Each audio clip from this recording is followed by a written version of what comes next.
Hey, this is Leah. And this is Catherine. And we're Girls on Games. Today, we have a special interview for you. We're here with Dean Evans, creative director for Far Cry 3 Blood Dragon, and James White, the man who made most of the art for Far Cry 3 Blood Dragon, the logo, the style, the 80s stuff that we love. So, guys, thank you very much for taking some time out of your busy schedule to come down and hang with us. My pleasure. My pleasure also. All right. So, I guess since we're here for Far Cry 3 Blood Dragon, we got to talk about that. So, how did you guys get hooked up to work on this together? Because you're based in Dartmouth, and you're based here in Montreal. So how did that pan out? You want me to do this one? You start, I'll finish. Well, James has a beautiful face, and I saw it on the internet once, and I thought, I have to work with this guy and be close to him. So that's how it started. No, it's actually through a mutual friend of ours, Jason Eisner, the director of Hobo with a Shotgun, Treevenge, SVHS, a number of wonderful shorts and movies. And I really, really love the poster style for Hobo with a Shotgun.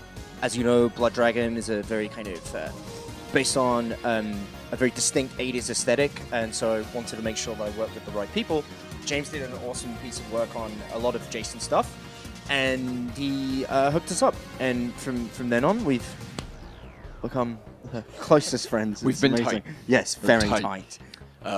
Yeah, that's pretty much how it went down. I got a phone call pretty much out of the blue from Dean, who was working on this new game, and very rarely am I ever out-geeked by a client. Normally my clients call up, and I'm going on about G.I. Joe and Transformers and whatever else, and they just say, you know, okay, deadline's Thursday. But Dean called up, and we immediately started talking about ninjas and lightning and cool VHS stuff from the 80s and all this stuff. Uzis. And Uzis, lots of Uzis, and ninjas and everything. And that's pretty much how the whole thing started. I knew immediately I wanted to work on this game, and I wanted to work with this guy because you know, we're both from the same generation and we both appreciate the same aesthetic. And I knew that it was going to be a great project to work on. Kind of a dream project because I'm kind of steeped in 80s pop culture stuff anyway. The sense of humor was like, you were looking for the aesthetic, but the fact that he has the same kind of twisted sense of humor that we find in Far Cry Blood Dragon, was that like, it just happened that you guys had the same sense of humor, or you actually like talked to him to make sure he would get it? A lot of that's you though. The sense of humor in the game, it's very rare that you get games that like dip into the comedy genre, you know, and games are supposed to be fun, and you know, decided to try and make an experience that you know, just tries to do something a little bit differently to other games on the market, you know, like most shooter games out there take themselves way too seriously. You know, they try and tell these amazing stories of love, loss, and family, and redemption, and you know, Blood Dragon's just like, screw that, let's just shoot cyborgs in the face and have fun doing it. We had a lot of fun working on the game, and I think that shows with the end product. Like with any kind of creative endeavor, if the people involved with it are filled with passion and are putting everything into it, then I think like that shows in the end result, and people will really appreciate that, rather than, you know, just the cookie cutter mentality of making the same game every single year, you know. So no, it was a lot of fun, and always nice to have lots of profanity in a video game with Michael Biehn. With Michael Biehn. Yeah, that's always a good time. So it's basically, you were basically making fun of yourselves, making fun of the genre and making fun of the video game world. And yeah, sure, it's an amalgamation of a lot of things, but I think really it's ultimately about being self-aware and understanding what games are and where games have come from.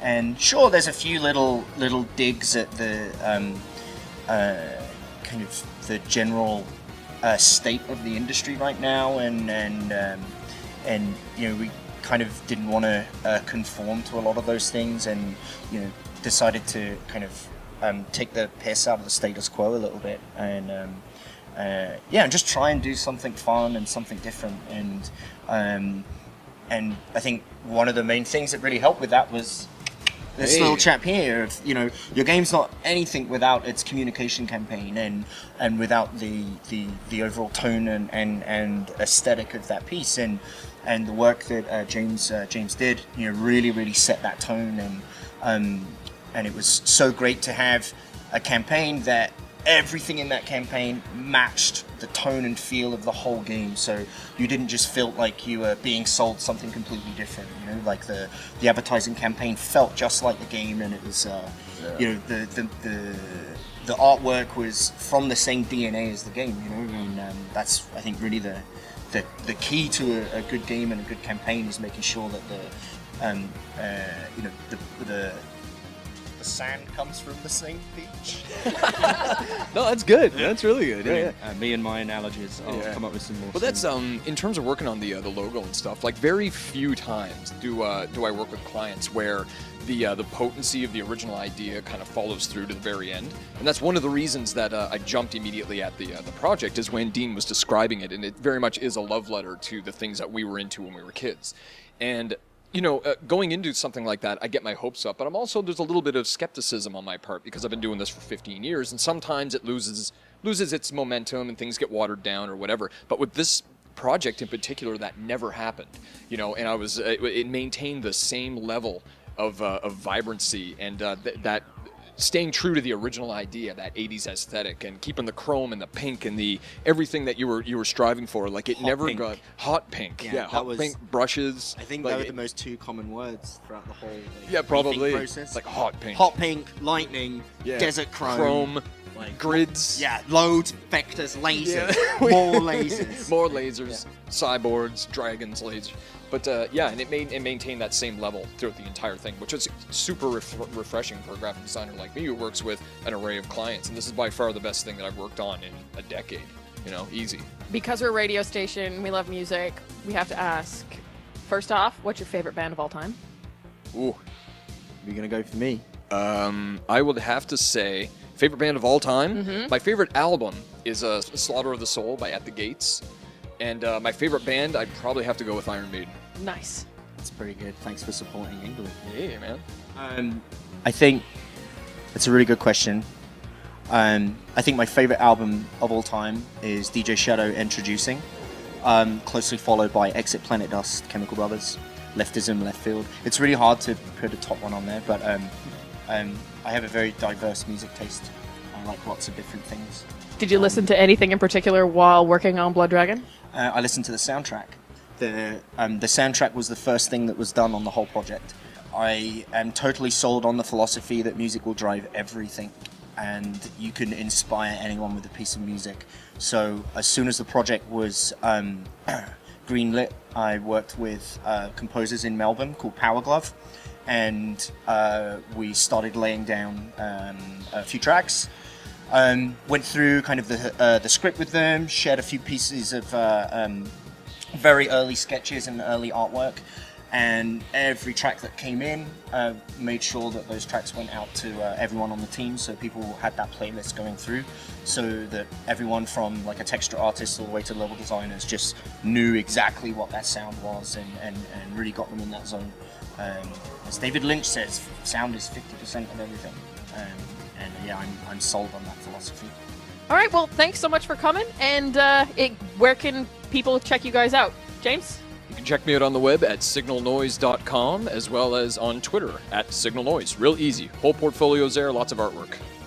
You can check me out at the new Males Only Night at Kama Sutra on Friday nights. I will be dancing, and I'll be dressed up as a British Royal Guard. So you could find me, I'll be like eating somewhere outside Ubisoft around there. Yeah, you can check me up on Twitter. I am at Spleenzilla. Sierra. Should I do it? Yeah, may as well. Sierra, Papa, Lima, Echo, November, Zulu, love that one. Zulu. India, Lima, Alpha. Awesome. Thanks so much, guys. Thank you.